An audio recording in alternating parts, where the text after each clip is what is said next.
So how are things going? They're going good. Yes. So tell me about your caseload. What are your numbers at now? So right now I'm at 27, 28 almost. I got a couple speech-only kiddos came over, and then I have 2, soon to be 3, 4 pending for You have testing. 4 pending? I'm going to have another 2 pending, yeah. So that'll put me over 28. Wow. So what do they do When I get over? over 28? You should be able to petition for more aid support. So because of the situation that I was in last year, and I ended a caseload of 48, and I talked specifically with Jody about this, I was supposed to keep her informed of when my numbers increase. So I sent her an email the other week, and I CC'd a couple other people on there. And That's really good. I told her that I was at 26 or 27 with a couple pending, and she just let me know that by law that there's nothing that they have to do until I hit 29. Right. So, right. and I am very aware of that, but based on the conversation her and I had last year, I'm just letting her know that this is my plan. And it's November, and yes, we're not even halfway there yet. Lots of years left. Right. Right. So what are your pendings coming in? My team is getting so many parent requests. Last year we had a lot of parent requests. Yep, last year. But the ones that are coming, they're all fairly legit. The one I've actually been working with her because we push into the 3rd grade, so I work with her.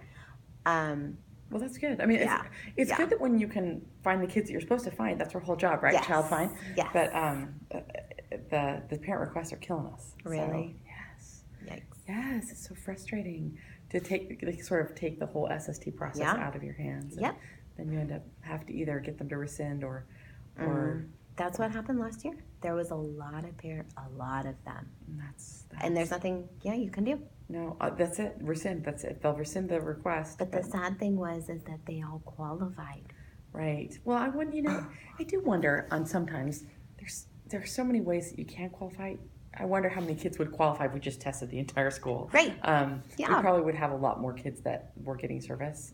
But, we're not doing them any good service by not giving them full access to the curriculum. So it is, I don't know. So what else is going on in your classrooms? So really it's just trying to find a balance between how much, and this is the one thing that I struggle with since I first started teaching is, especially when it comes to pull out, how much time is appropriate to pull a student out, to work on IEPs, and since a lot of these kids are so low, should we be keeping them in here to go over classroom stuff since they are missing it? Or it's a battle that I have fought with myself trying to do it, and it's hard because they're so low. It's like you go into gen ed and they're just going to fail. Right. But it's like if I do that, then you're going to have to come into my room for an hour just for ELA. Right.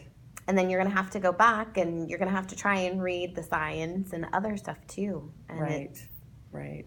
It's hard to find that balance. Yes. That's where and then you keep, then in the back of your mind is when I pull them out, what are they missing? Yep. And I can't make that up. And yep. And the other thing too I struggle with is we have a kid that's qualified. He's got ocular motor apraxia, and it messes with his eyes. And we thought that was causing his learning issues. Oh, it's not. It's his behavior. Why? He can read grade level. He can answer questions when he's paying attention. And it's like, so what do we do now? Isn't it nuts how I've seen an increase in behavior? It seems like we're seeing more behavior than I am actually learning disabilities. It seems like a lot of kids ADHD. A lot of kids getting in their own way, right? Oh, yeah. Like, how are we supposed to manage all this behavior when you really can't get to academics until the behavior is in line? And then my next question when it comes to kids with behaviors is, to what extent am I responsible for helping? And then who is supposed to come behind me, whether it be the psychologist, the counselor? At what point should they be stepping in to help out control these behaviors? Because I can't do that and everybody else too, or I would just be working on token boards and this and that. Right. And so I think that's a good question. And I would, I'm not sure how your site works, but we kind of work in tandem with the school psychologist and the counselor, depending on who's there at that time. Yeah. And, just be sure you're working on, if you see behaviors, okay, well, we're going to get going on an intervention plan, and have a behavior support plan that's brought up.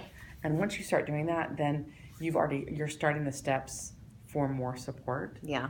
And I know that in the past I've said, okay, I've got these behaviors and this trouble. And the first question, do you have a behavior support plan? It's like, dang it. Yeah. So then you have to get that. And then after you said, we've done this, and you've got all this proof, right? And then they go, okay, so now we have to do an FBA, or now we have to do this, and now we need to add minutes. And now you're looking at, is this placement appropriate? I mean, because now you've filled out all these steps. So that's because there's this one kid. He's a smart kid. He's in second grade. He is a smart kid. He has no problems reading. This is not causing the problem. And it's like, dude, just stop. Right. Right. And I know it's not that easy. Like, I totally get it. But it's like. So, I mean, I know that every kid is different, and everything is going to work different for some kids. And I know that some things work for 2 weeks and then they don't work again later. Right. And isn't that the truth? Token economies are great for the first week and a half. And then they get it. And you're like, nope. Anymore. And then you have to figure out something else. But we work with our school psychologist who has lots of different types of things to do. So just a different way to use table points, different way to use let the kid be the hero in the classroom. So if he has a good day, everyone at this table gets a dojo point or whatever you guys use. And so then he's able to be important to his peers too, or she. And that has been very successful. Okay. Just for different kids to do different things. Okay. And then working with the teacher. I mean, it could be that a reward. I have a student who all he wants is just attention. He's just desperate for attention. Yeah. And so he can earn attention. Then we have a parent volunteer that comes in reads with kids, and he can earn a 10-minute game with them because his behavior is so difficult to manage, but he will work for that attention. Wow. So, just different things. Whatever works. Wow. Yeah. That's crazy. Yeah. Good for him. Good for you guys. That's great. But just ideas. I don't know if anything helps. I'm happy to share because you could say this. Well, this won't work.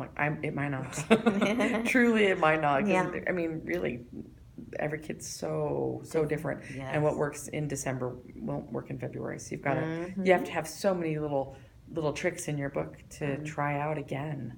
Yeah, because my other little second grade friend, the very new one I was talking about earlier, I'm definitely not a gen ed classroom, but I know he was very distracted by all of my stuff. Oh.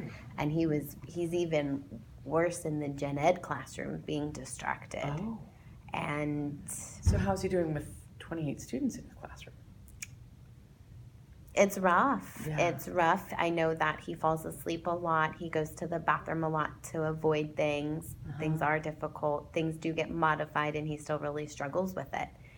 And so I'm really concerned about that, modifying every subject. Yeah. For his grade level. That seems... That's in the IEP. Supplementary aids. Yeah, that seems... a bit much. Well, it actually seems inappropriate placement. I wonder, it would be interesting to look at his notes to see if they've ever discussed a smaller setting. That's interesting. It definitely is. And if they're aggressive, though, and legally, then that's rough. Yeah. But he's a second grader, and you do K3? I do TK through 3. Okay. Yeah. So you only... I'm just like, well, when can you give him to Craig? Right? Not for another year and a half. Unfortunately. That's too bad. Do you have cute kid. Well, that's good. Yeah. At least that's a very pleasant kid. Very nice. Yeah. It's so nice when you can get to down and they're so sweet, right? Yeah.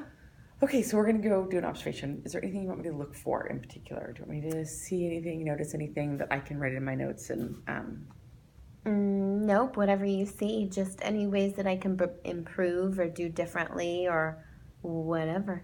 Okay, so I want to look for things that I think you're doing spectacularly, Okay.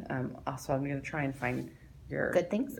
Yeah, But yeah. look for bad things too. Sure. I mean, Yeah. if I find any, but I mean, my whole I am amazing. Well, that's right. Samantha's amazing. Samantha's That's amazing. right. Just repeat So, that. yeah. Yeah. Okay.